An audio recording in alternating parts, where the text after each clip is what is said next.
Au nom de Jésus je prie. Qu'est-ce que tu viens de dire? Combien de fois t'ai-je prévenu de ne pas mentionner ce nom dans ma maison?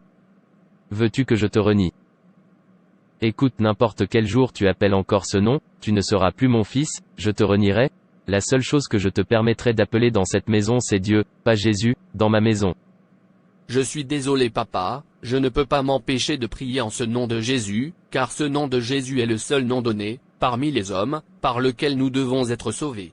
Il y a au nom de Jésus le pouvoir de sauver, mais c'est seulement pour ceux qui croient en lui. Il n'y a sous le ciel aucun autre nom donné aux hommes, par lequel nous devons être sauvés. Acte 4 verset 12, si vous voulez que votre vie soit assurée, vous devez vous abandonner à ce nom, Jésus. Sans ce nom Jésus, tu n'es rien, tu ne peux pas arriver à Dieu sans Jésus. Jésus est notre lien avec Dieu. Quiconque rejette Jésus, rejette Dieu. Tu vois, tu ne peux pas te passer de Jésus, tu n'as pas de vie, non avenir sans Jésus. Donne ta vie à Jésus et sois sauvé. Jésus a le nom au-dessus de tous les noms. Philippiens 2 versets 9 à 11, c'est pourquoi Dieu l'a élevé à la plus haute place, et lui a donné le nom qui est au-dessus de tout nom, qu'au nom de Jésus, tout genou fléchira dans les cieux et sur la terre et sous la terre, et que toute langue reconnaisse que Jésus-Christ est Seigneur, à la gloire de Dieu le Père. Quiconque prétend qu'il adore Dieu et refuse de reconnaître Jésus perd son temps.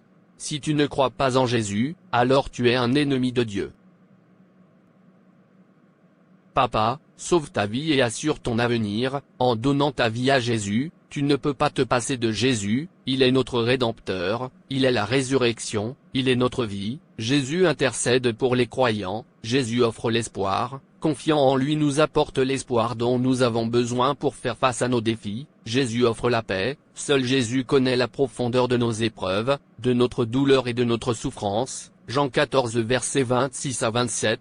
Jésus enseigne la vérité, et seule la vérité peut vous libérer, et cette vérité Jésus. Nos âmes sont purifiées lorsque nous obéissons à la vérité. D'abord Pierre 1 verset 22, la parole de Dieu est vérité. Jean 17 vers 17, Dieu a parlé par le Christ. Hébreux 1 verset 1 à 4, 2 versets 3 à 4, par conséquent, les gens qui obéissent à Jésus sont sauvés. Hébreux 5 verset 9, Jésus est la raison, vous avez la grâce de vous repentir et d'avoir une nouvelle vie. Jésus rend la repentance possible. Vous voyez, vous pouvez ne te passe pas de Jésus, abandonne-lui ta vie, il n'y a pas d'autre moyen que Jésus. Nous faisons tous des erreurs que nous ne pouvons pas réparer, subissons des pertes que nous ne pouvons pas récupérer et faisons face à des douleurs, des persécutions, des tragédies, des fardeaux et des déceptions. Nous ne pouvons pas les gérer seuls.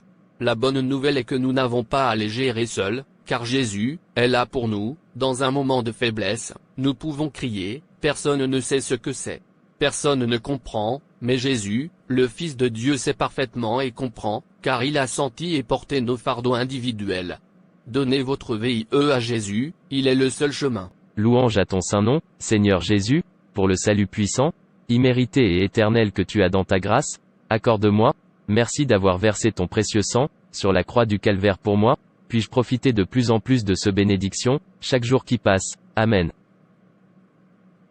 Jésus est le chemin, donnez-lui votre vie, vous n'êtes rien sans lui.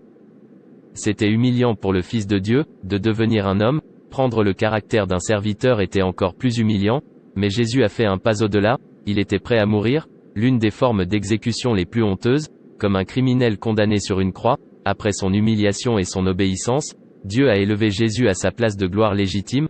Après la résurrection victorieuse du Christ d'entre les morts, Dieu a accordé l'honneur à son Fils humble et obéissant. Maintenant il est assis à la place d'honneur, à côté du trône de Dieu. Hébreux 12 verset 2.